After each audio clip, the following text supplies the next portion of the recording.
Celui qui se tient devant nous est le Père des dieux et des hommes. Celui à qui tous doivent obéissance, mortels ou non. Il est le maître des éléments.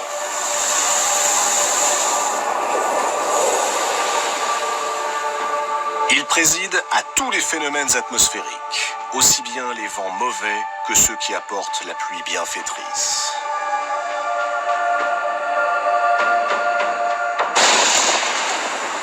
Il est le garant du pouvoir royal et de la hiérarchie sociale. Mais surtout, il détient la seule arme de destruction massive de son temps, la foudre. Et il n'hésite pas à l'utiliser contre ceux qui osent le défier.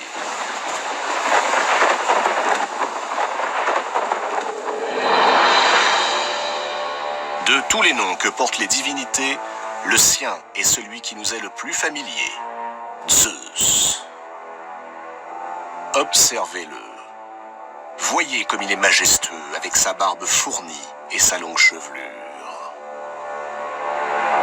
Dans une main, le sceptre en bois de cyprès, symbole de sa royauté. Dans l'autre, l'égide dont il se sert pour déclencher les orages. Un roi suprême demeure suprême. Zeus habite la région calme et magnifique qui s'étend au-dessus de l'atmosphère terrestre. Les montagnes sont ses trônes. Mais sa résidence la plus connue se situe sur l'Olympe. C'est là que se trouve son palais, construit par son fils Héphaïstos, le dieu du feu et des forgerons. Pourtant, Zeus n'a pas toujours été ce dieu souverain. Sa naissance lui réservait un tout autre destin.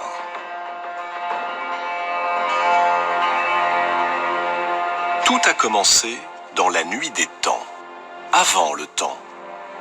Au commencement était l'obscurité, et l'obscurité enfanta le chaos, le vide plein de ténèbres. Puis naquit Gaïa, la terre, la déesse primordiale, la déesse mère.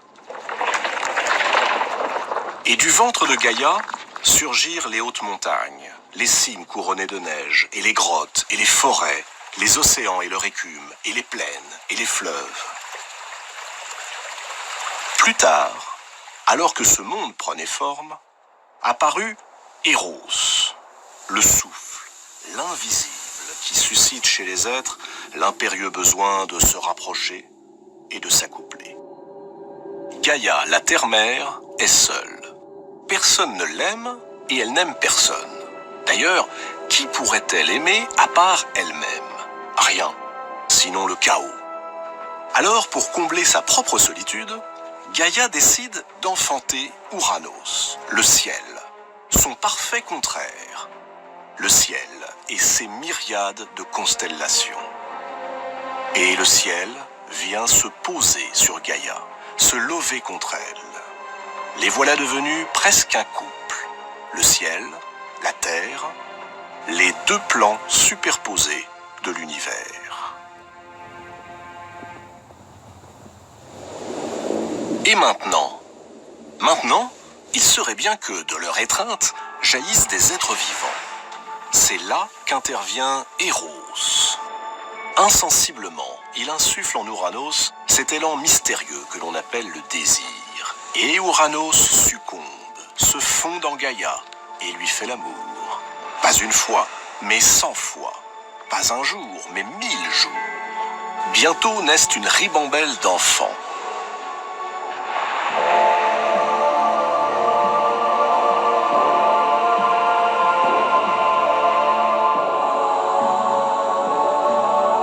Les 12 premiers s'appelleront les titans. 6 titans et 6 titanides. Ensuite, c'est au tour des cyclopes, appelés ainsi parce qu'ils n'ont qu'un œil au milieu du front. Puis viennent les hécatonchires, dont le nom signifie ceux qui ont 100 bras. D'ailleurs, ils n'ont pas que 100 bras, ils ont aussi 50 têtes qui crachent le feu. Enfin, Gaïa accouche des géants, des monstres d'une taille énorme et d'un aspect redoutable.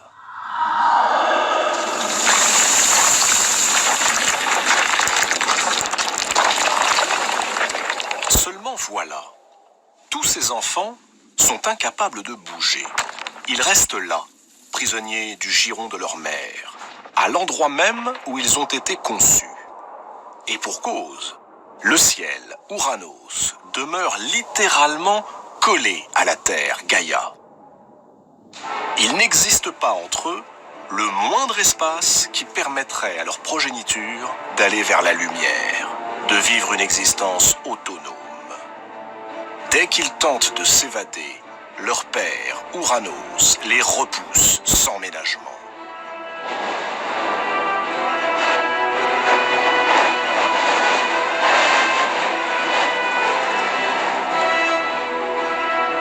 Alors, emplis de frustration, les titans se défoulent sur leur mère. Ils ruent en elle, se débattent, l'étouffent, l'oppressent. Gaïa souffre. Elle est à la fois épuisée et furieuse. La situation ne peut plus durer. Tant pis, Gaïa appelle à la révolte et ordonne à ses enfants de se retourner contre leur père.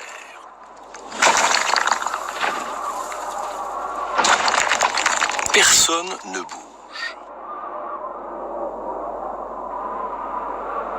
Personne, sauf le plus jeune des titans, Cronos. Cronos accepte de livrer bataille et sa mère va l'aider. À l'insu d'Ouranos, Gaïa fabrique en secret une faucille de silex et la confie à son fils. Il ne reste plus qu'à guetter le moment propice. Il ne tarde pas. Ouranos, toujours en demande, vient faire l'amour à Gaïa. À peine la pénètre-t-il que Cronos saisit le sexe de son père de la main gauche, le tranche d'un coup sec et le jette dans la mer.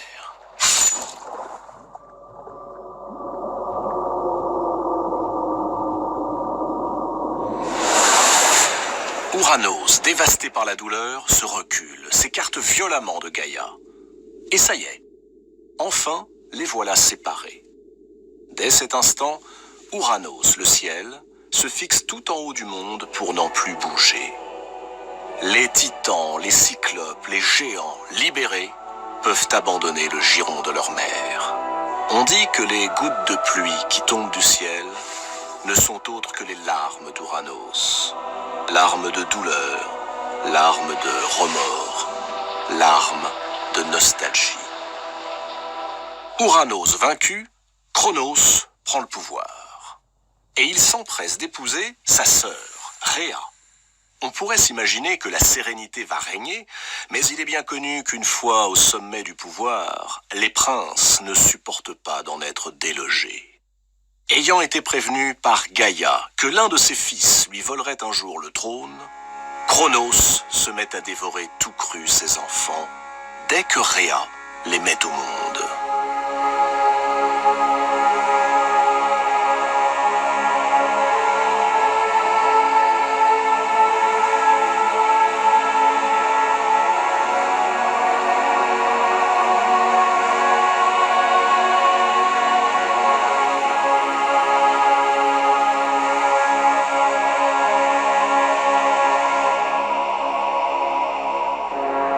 Désespérée, l'infortunée déesse n'a plus d'autre choix que de tenter d'échapper à la folie meurtrière de son époux. Une nouvelle fois enceinte, elle décide de s'enfuir. Elle fait bien, car l'enfant qu'elle porte n'est pas tout à fait comme les autres. Il s'agit de Zeus. Il est hors de question qu'il soit assassiné. Rhea fuit donc. Elle arrive sur une île, la Crète, où elle accouche dans le plus grand secret. Après avoir confié l'enfant à des nymphes, ces divinités qui personnifient les forces vives de la nature, elle revient auprès de Cronos. Cronos sait que Rhea était enceinte, et il attend qu'elle lui présente son dernier-né. Rhea a tout prévu. En guise de nouveau-né, elle offre à Cronos une pierre enveloppée de l'ange. Apparemment, le glouton titan n'y voit que du feu et la dévore. Comment pourrait-il se douter que là-bas, en Crète, sur le mont Ida, un fils viendra venger sa mère, libérer ses frères, le dépouiller de ses honneurs et régner à sa place sur les immortels?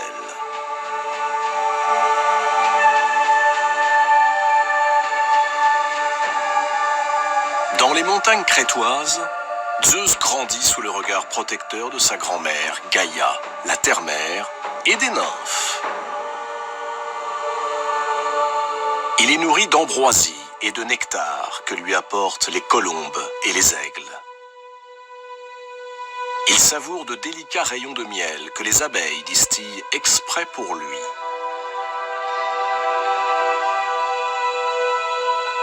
Et il boit le lait de la nymphe-chèvre Amalthée.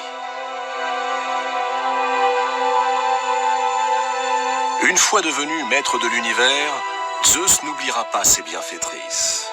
Amalthée sera hissée parmi les étoiles et deviendra la constellation du Capricorne. Il lui empruntera une de ses cornes et la donnera aux nymphes qui l'ont élevée.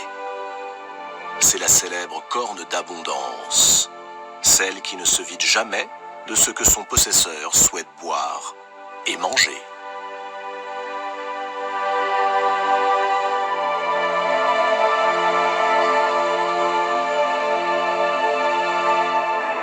Mais pour l'heure, le danger guette. Cronos a fini par se rendre compte qu'il avait été floué par son épouse. Il s'est mis à la recherche de ce fils qui a échappé à sa morbide obsession. Il sait qu'il y va de son trône.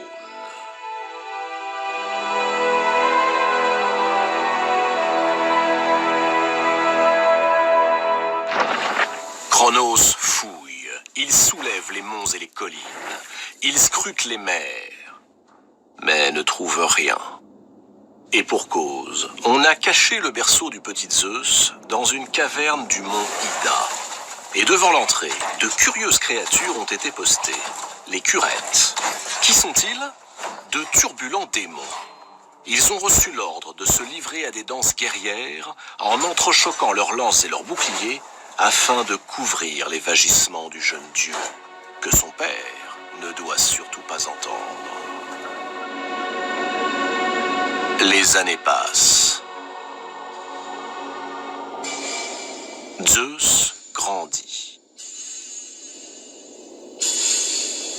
Et plus il grandit, plus il songe à se venger de ce père indigne, dont sa mère lui a raconté les effroyables agissements.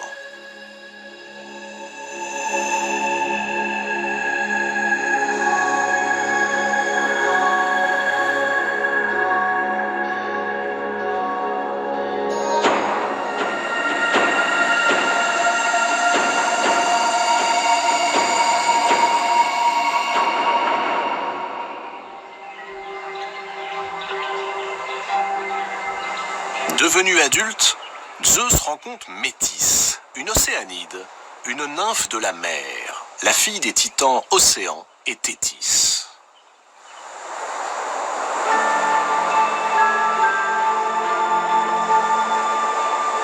Métis est la déesse de la prudence, mais aussi la déesse de la ruse.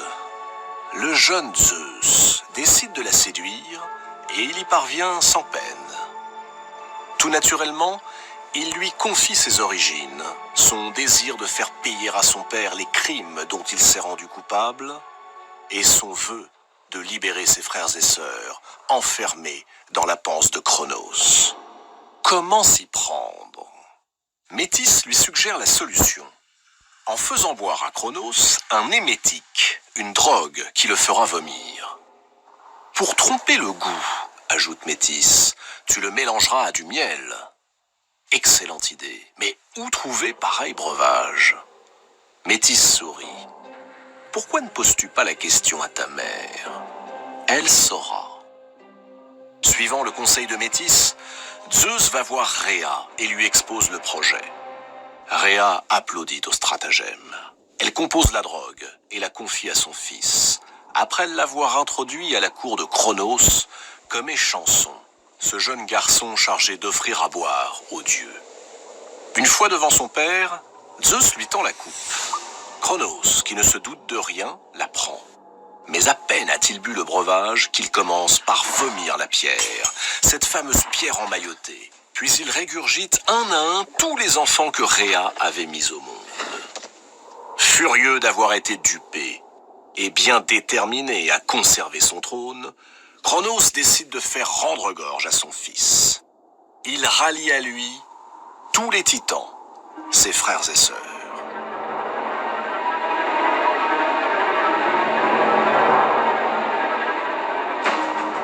Les enfants de Rhea, quant à eux, se rangent spontanément dans le camp de Zeus, sur l'Olympe. 6 Olympiens donc, contre 12 titans. La terrible guerre peut commencer.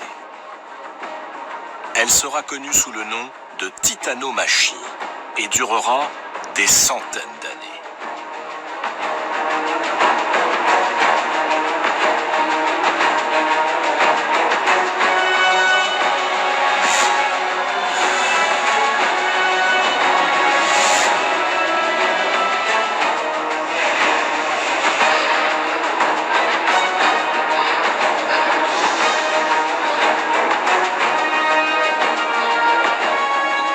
Alors que l'issue de la lutte paraît incertaine, Gaïa, cette grand-mère à la fois sombre et lumineuse, muette et parfois loquace, Gaïa explique à Zeus que pour l'emporter, il est indispensable qu'il rallie des forces qui sont de la même génération que les titans, les cyclopes.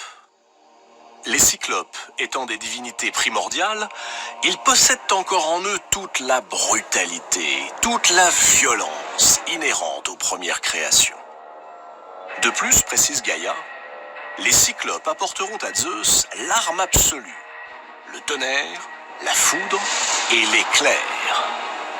Mais pour l'heure, ils croupissent au fin fond du Tartare, la partie la plus reculée, la plus terrible des enfers. C'est là-bas que Cronos les a jetés.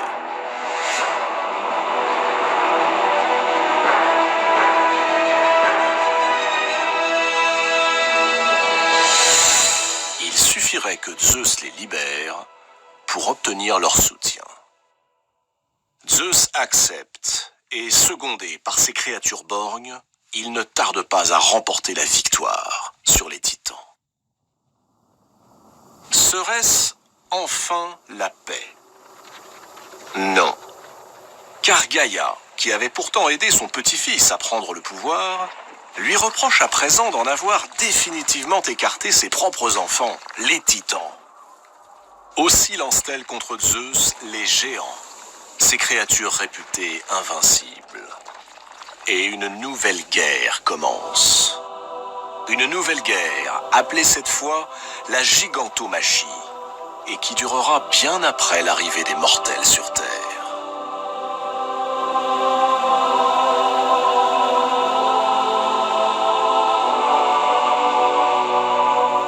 Autour de Zeus, ses frères, sœurs et enfants organisent la riposte. Le combat est acharné.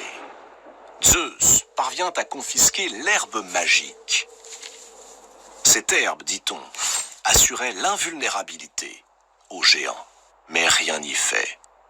Gaïa s'entête. Conscient qu'il lui serait impossible de remporter la victoire sans l'aide d'un mortel, Zeus a une idée. Il s'unit à la fille du roi de Mycène, Alcmène, qui donne naissance à un personnage doué d'une extraordinaire force musculaire, Héraclès. Pour chaque géant blessé par Zeus, c'est Héraclès qui, avec ses flèches, assène le coup de grâce.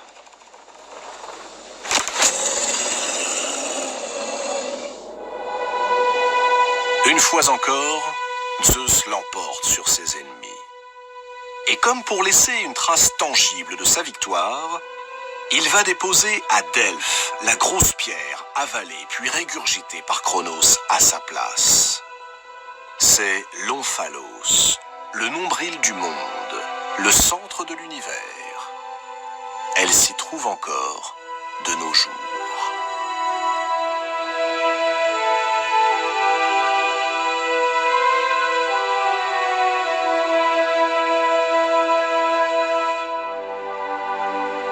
On pourrait penser qu'à présent, tout est réglé. Mais c'est encore loin d'être le cas. Zeus a un ultime obstacle à surmonter. Et cet obstacle, c'est peu dire qu'il est de taille. Car, pour se venger une nouvelle fois du sort réservé à ses enfants, les titans, Gaïa s'est unie avec le Tartare, la région la plus reculée, la plus dangereuse des enfers. De cette union est née une créature monstrueuse, Typhon. Typhon est à la fois mi-homme, mi-fauve. Sa tête touche les étoiles. Ses bras, lorsqu'il les étend, atteignent à la fois l'Orient et l'Occident. Le feu brille dans ses yeux, alors que le bas de son corps est entouré de serpents. Comme si cette seule apparence ne suffisait pas à tétaniser ses ennemis, Typhon se déplace en poussant des cris terrifiants, semblables à la fois au beuglement du taureau et au rugissement du lion. Quand ce monstre se rue vers l'Olympe, c'est la panique. Les dieux prennent leurs jambes à leur cou et s'enfuient jusqu'en Égypte, où ils revêtent des formes animales. Apollon devient un milan, Hermès un ibis, Arès un poisson, Dionysos un bouc, Héphaïstos un bœuf. Seul Zeus résiste au monstre.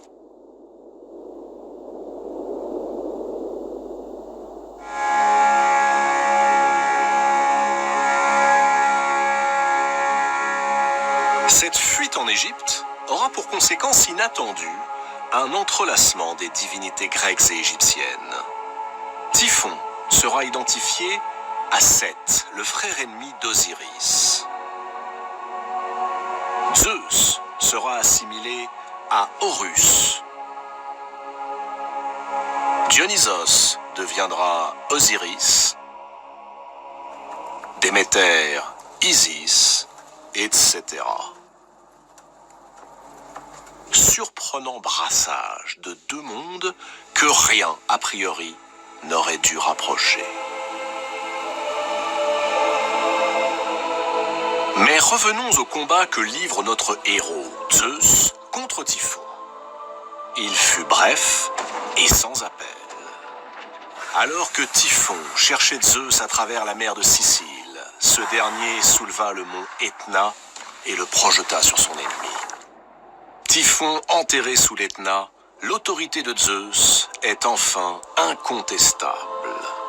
Il est définitivement le maître des dieux.